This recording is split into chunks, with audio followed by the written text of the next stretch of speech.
President Trump and Prime Minister Netanyahu are facing off against Iran, and we're between negotiations and war as the Revolutionary Guards simulate closing the Strait of Hormuz in a large-scale naval military exercise.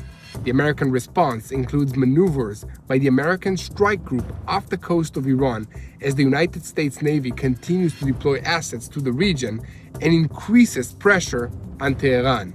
But the Iranians are also pushing back and aiming high in negotiations with the United States. And ahead of the second round of talks with the United States, Iran's foreign minister landed in Geneva on Monday, but the Ayatollah regime is not backing down from its rhetorical threats, telling the American president that if you choose confrontation, it will be a deterrent lesson. And in related news, there is growing evidence that the regime is carrying out a silent massacre and trying unsuccessfully to hide it. So Tehran is sending a defiant message that Hezbollah is recovering, Hamas will not disarm, and Iran will not give up its nuclear rights. America is not pressed, and Israel is preparing for the situation. Are we days away from a major war? Welcome to Boots on the Ground. I'm your host, Yair Pinto, bringing you the whole truth about what's happening in Israel and in the Middle East. The United States is reinforcing its military power in the Middle East with a second aircraft carrier battle group and several other vessels. This represents a very large percentage of the deployed operational naval force. It is a move intended to deter Iran, ensure freedom of navigation in the Red Sea, and prepare for a regional escalation. The need for this was demonstrated on Monday when the IRGC conducted an exercise in which they practiced taking over ships on the strategic shipping lane of the Persian Gulf. In response, 7 United States vessels, including the aircraft carrier Abraham Lincoln, guided missile destroyers, and supply ships, sailed in formation in the Arabian Sea. The maneuvers and shows of force are taking place ahead of another round of talks with the United States this week, as United States Secretary of State Marco Rubio admitted it's not simple to reach an agreement with Tehran. On that note, the campaign around Iran's nuclear program is entering a particularly sensitive stage, as a new round of talks in Geneva, mediated by Oman, threats from Washington and Tehran, and American military preparedness is signaling that the military option is not coming off the table anytime soon.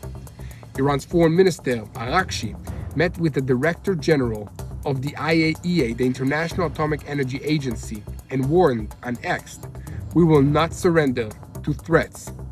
The Americans need to show politically seriousness. Against this backdrop, American officials leaked that Trump made clear to Netanyahu in their meeting at the Mar-a-Lago last December that the United States would support Israeli strikes against Iran's ballistic missile program if no agreement is reached between Washington and Tehran. However, things have changed since then, and Iran is on the verge of a historic decision between a Syria-style deterioration and a planned transition program. In the shadow of galloping inflation, collapsing banks, and tens of thousands of fatalities in January's street demonstrations in Iran, the battle over the day after the Revolutionary Guards has already begun. But what about Israel? In the Israeli Air Force, they assess that Iran has 1,800 missiles and 4 arenas simultaneously. So, what awaits Israel in the case of a strike?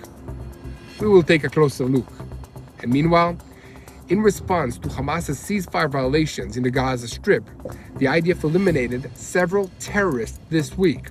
And amidst these activities, Prime Minister Netanyahu said that he is giving a chance to the 20-point plan of United States President Donald Trump. But if necessary, the war will be renewed in order to disarm Hamas for good. And furthermore, the IDF is reinforcing forces in Judea and Samaria out of concern that Iran will try to ignite the area and open a front that will divert pressure from it. In the defense establishment, they warn of a possible escalation. So, while Hamas refuses to disarm, and Hezbollah continues to arm itself with Iranian money, and Iran is weighing war or a deal, in the IDF they understand another round is not a question of if, but of when, and at what intensity. I'm Yair Pinto, and this is your Boots on the Ground report, bringing you the whole truth about what's happening in Israel and day 863 of the war against Hamas, Hezbollah, the Houthis in Yemen, the Shiite militias in Iraq, and all the other armed groups in this region that are taking their orders from the Iranian Revolutionary Guards Corps in Iran, which is the head of the crumbling axis of evil in the Middle East. And a moment before we start, I want to call on you to continue and spread the truth. Share, follow us. And if you want more content about what's happening every day in Israel, search for Yair Pinto, TBN, and Mati Shoshani on social media platforms. Make sure to only follow official accounts. And don't forget to press that subscribe button on YouTube so that you always tune in to the truth. On Monday, in the Strait of Hormuz, the Islamic Revolutionary Guards Corps Navy launched a large-scale exercise, calling it Smart Control of the Strait of Hormuz. And according to reports from Tehran, they are simulating control of the maritime passage, including scenarios of taking over vessels in the most sensitive shipping corridor of the world. So, is this only a message for the negotiations in Geneva, or preparation for an escalation that will reshuffle the cards on the ground? Maybe both. In any case, this exercise comes a day before the renewal of talks between Iran and the United States in Geneva that are supposed to take place indirectly and with Omani mediation. On the American side, these are the same names from the previous round, Steve Witkoff and Jared Kushner. On the Iranian side, Foreign Minister Abbas Araghchi has already landed in Switzerland and will meet with the IAEA Director General Rafael Grossi. But behind the smiles and the handshakes in the field, strong signals are being sent. Because while the IRGC Navy was simulating a closure of the Hormuz, Washington wordlessly answers with a military exercise of its own. In the Arabian Sea, off the coast of Oman, the strike group of the aircraft carrier Abraham Lincoln displayed an orderly maneuver of 7 vessels in a single formation. The message that this sends is clear. The strike group is close by, highly trained, and also capable with a rapid response capabilities. But that's not the only message that the American Navy sent the IRGC this week. Another United States carrier battle group centered on the Gerald Ford, which is the world's largest warship, is moving towards the eastern Mediterranean and is expected to be in position off the coast of the Syria area within about 2 weeks. This gives President Trump even more options to strike Iran, even if no one says it out loud. The scale of this deployment is unusual, and according to figures cited by the analysts, this is nearly a third of the United States deployed operational naval force worldwide, concentrated in one area, the Mediterranean Sea, the Red Sea, and the Persian Gulf. And at the same time, there is a deployment of additional squadrons of aircraft bases in this region, including in Qatar, Jordan, Syria, and Cyprus. And in the defense layer, THAAD and Patriot batteries have been deployed to defend American bases and their allies, including Israel, but also Jordan and Saudi Arabia, against the possible Iranian missile barrages. Circling back to the most sensitive element in this situation, the Iranians do not have a card that they can play other than closing the Strait of Hormuz. This is a global bottleneck for oil and liquefied natural gas shipments, totaling nearly 100 ships going back and forth every 24 hours. And any blockage there, even temporarily, would send shockwaves throughout the global economy. In response to Monday's IRGC Navy exercises, the United States issued a statement that it accepts the Iranian exercise to be conducted in a safe and professional manner, and warned against unsafe behavior such as low flights over vessels, armed flights with intentions that are unclear, or weapons aimed at the American forces. Everyone understands that although this is only an exercise, it could easily escalate into a real incident, as has happened in the past. And amidst all of this activity, President Trump said that if the talks do not bear fruit, it will be a bad day for Iran. He also explained while he's sending another aircraft carrier, saying, in case we don't reach a deal, we'll need it. He added that if Iran doesn't want to get hit, it needs to make a deal. But he also responded to the question about regime change in Iran by saying, it seems like the best thing that could happen would be that the regime will change. That seemingly casual remark landed like a hammer blow on the ears of the Ayatollah regime, and also everybody else that heard it. However, Secretary of State Marco Rubio quickly lowered the temperature, telling reporters that the president prefers a diplomatic solution, but it is very difficult to reach a deal with Tehran. He also explained, well, there is a force that is building up now, saying that Iran has already shown capability and willingness to strike the American presence in this region, and therefore, there needs to be sufficient firepower to prevent a mistake that could slide into something much broader. And at the same time, he repeated the familiar bottom line: Iran will not be allowed to possess a nuclear weapon. For their part, Iranian leaders also repeated familiar lines, and Deputy Foreign Minister Majid Ravkhanchi says that Iran is willing to consider compromises, but only if the Americans are willing to talk about lifting the sanctions. He presented what he described as a willingness to show flexibility in the form of a possibility to dilute the enriched uranium to a level of 60%, which is still technically very close to a weapons-grade level. He also repeated that there is no chance that the regime will agree to zero enrichment or even discuss its ballistic missiles. In his view, the missiles saved the regime, and he sarcastically asked how it is possible to agree to strip defensive capabilities.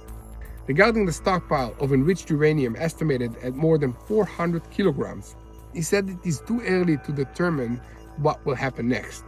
So, once again, the regime's narrative is unchanged. They are willing to talk about the nuclear issue, but not their missiles or the support for the terror proxy groups. Regime officials also continue to make ridiculous threats. The commander of the Iranian Navy speaks about high alert and round-the-clock monitoring. Members of Iran's parliament use harsh language and warn that the regime will become a grave for attackers in the event of a strike against Iran. And even the commanders of Iran's regular army sent a personal message to President Trump that any confrontation will be a lesson that will prevent him from continuing to walk around in arrogance. Should these threats be taken seriously by the Americans or by anybody else? Let me know what you think about this in the comment section. I'm curious to hear. And here, not in Israel, in Nashville, Tennessee, we're mainly concerned with the issue of Iran's ballistic missiles. Yes, Mati and I came here to the NRB convention for a few days, but we're still reporting about what's happening in Israel. So, according to the Israeli Air Force, the arsenal includes about 1,800 missiles, and the scenario being discussed is a confrontation on 4 fronts simultaneously.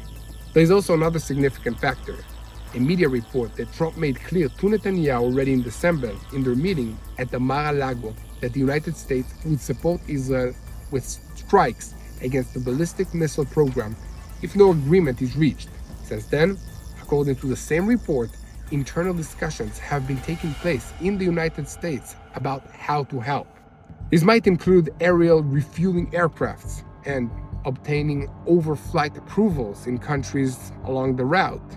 But here there is a complication, because Jordan, Saudi Arabia, and the United Arab Emirates have already stated publicly that they will not allow the use of their airspace for strikes against Iran.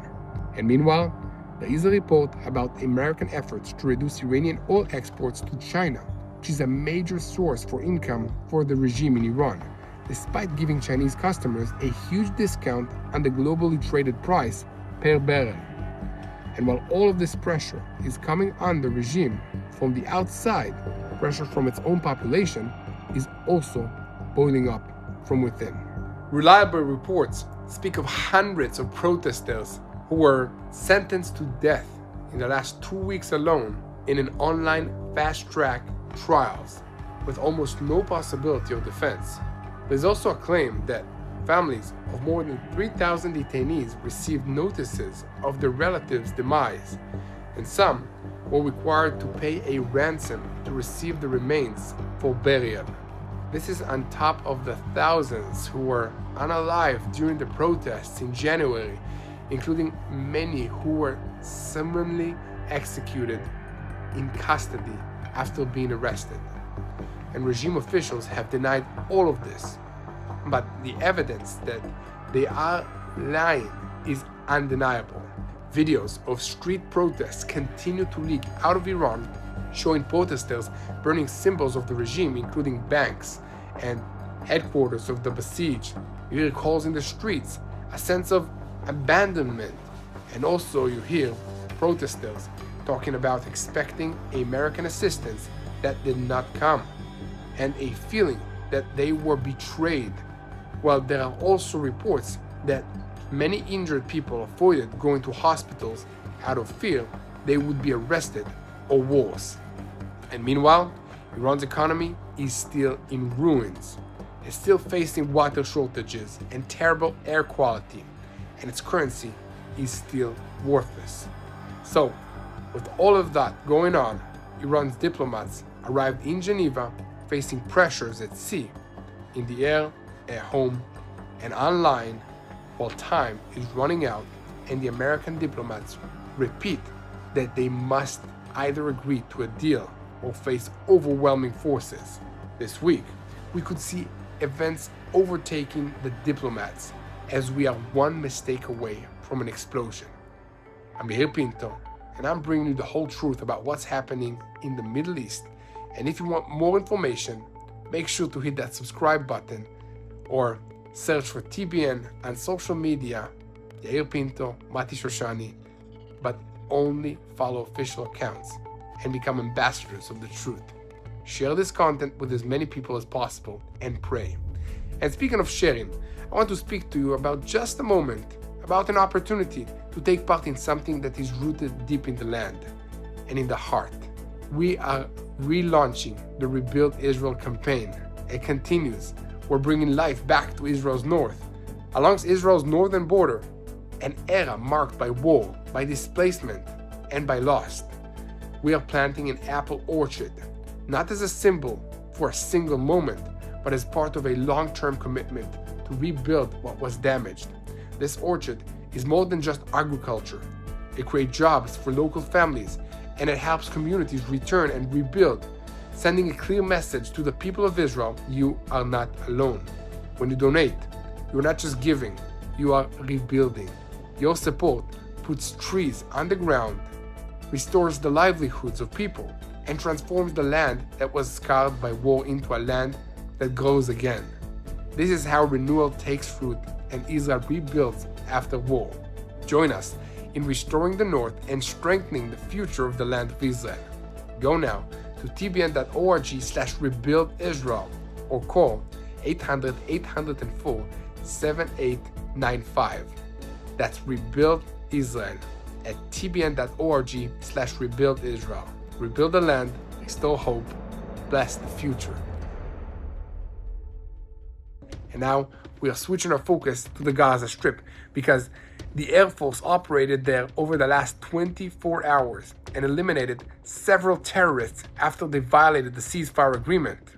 Amongst those eliminated was a Nukhba terrorist who took part in the October 7th raid. This is a localized incident on the ground, but it sits on a much bigger story.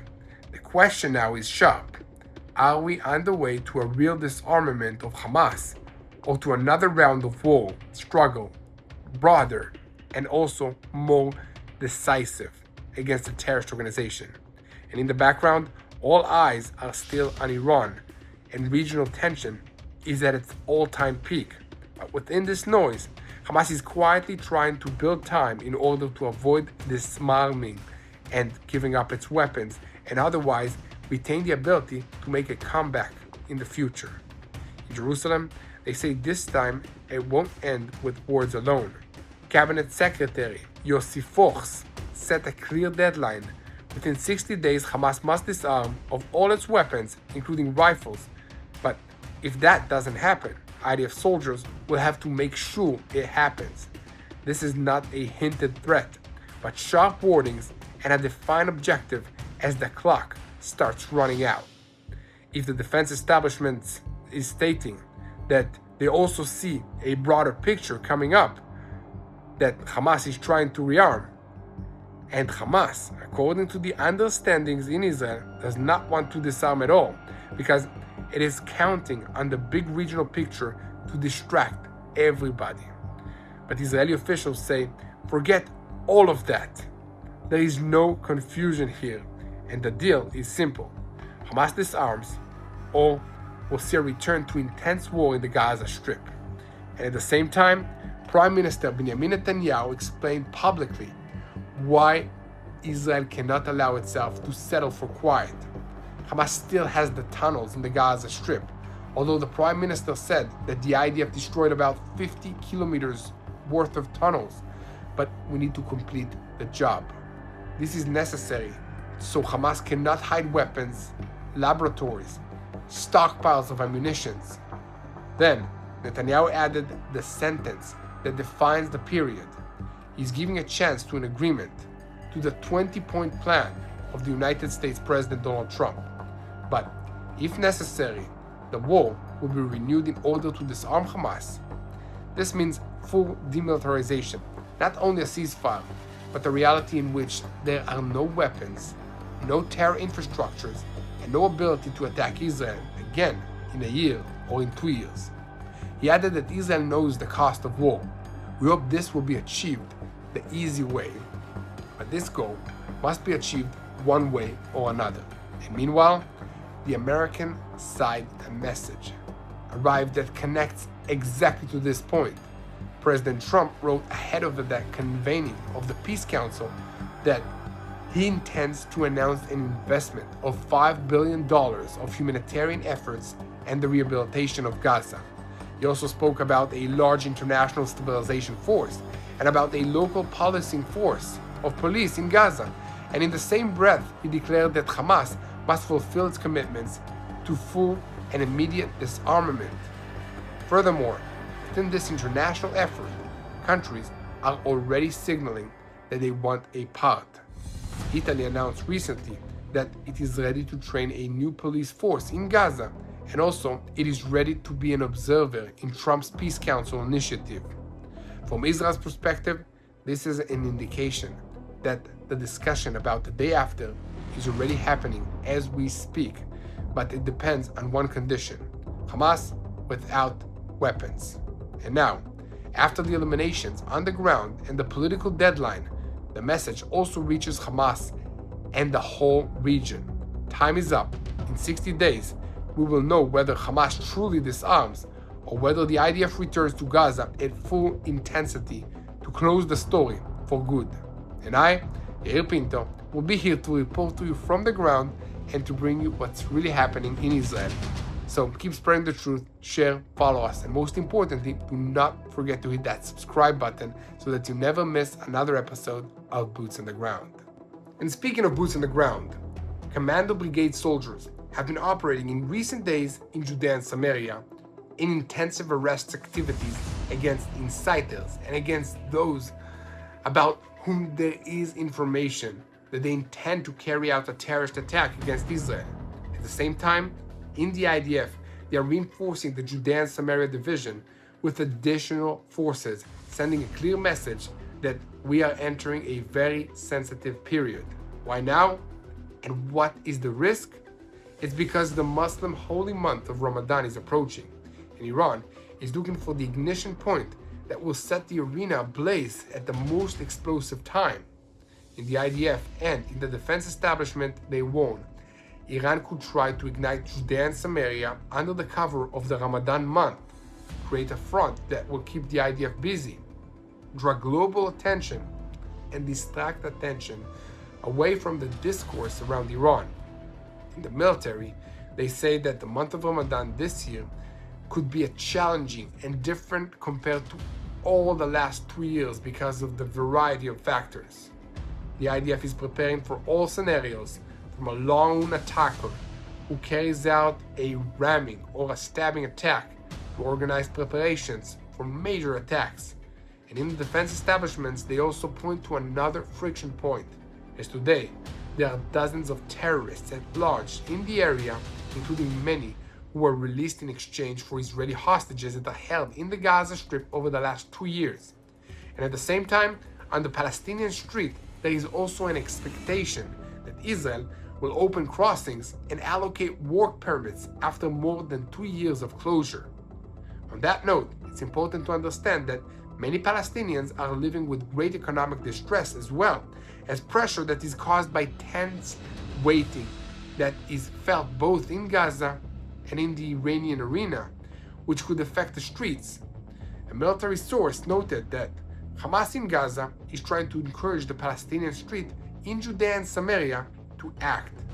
Also, the Palestinian Authority is under its own pressure because it wants to carry out reforms and show that it is capable of functioning, especially as talk rises about the day after in the Gaza Strip. And meanwhile, the IDF is also preparing for sensitive events during the Ramadan period, including a pilgrimage at Joseph's tomb, events at the Cave of the Patriarchs, and at Rachel's tomb, and also the Purim celebration events, each of which requires more security and control in the field. And the defense establishment warns of another explosive source, nationalist crime in Judea and Samaria. But one incident that gets out of control can change the entire reality. In the IDF, criticism is also heard toward the police regarding the handling of this issue. And in the background of all of this, Iran is broadcasting a double message: readiness for negotiations on the nuclear issue, and even willingness for monthly or daily oversight by the International Atomic Energy Agency, but refusal to give up enrichment and refusal to discuss missiles. At the same time, it threatens. If force is used against it, it will strike American bases in the region, and declares that Hezbollah has recovered despite losing about 3,000 people, including most of its leadership and most of its strategic weapons. When Hamas refuses to disarm and Hezbollah continues to arm itself with Iranian money, in the IDF they understand the next round is not a question of if, but of when and at what intensity. The question now is, who will light the first match? And is there anyone who will stop it in time? One thing you don't have to wonder about is that here at TBN Israel, we will report about everything. So keep spreading the truth, share, follow us. Most importantly, pray. This is a spiritual war. We need your help in praying. So pray for wisdom to our leaders, to your leaders, to all the allied soldiers, if it's the IDF, the United States, that are moving into this region, into the danger zone. Pray for them to have safety, to have wisdom. Pray for all the enemies of Israel, not to succeed, but to have a change of heart. Keep praying for the peace of Jerusalem. Hello, this is Mati here in Jerusalem with TBN Israel. This is Yair Pinto from TBN Israel here in Jerusalem. TBN Israel is keeping viewers informed with Israel-focused news, culture, and what God is doing in this land. Support TBN Israel today online at tbn.org/Israel. Thank you.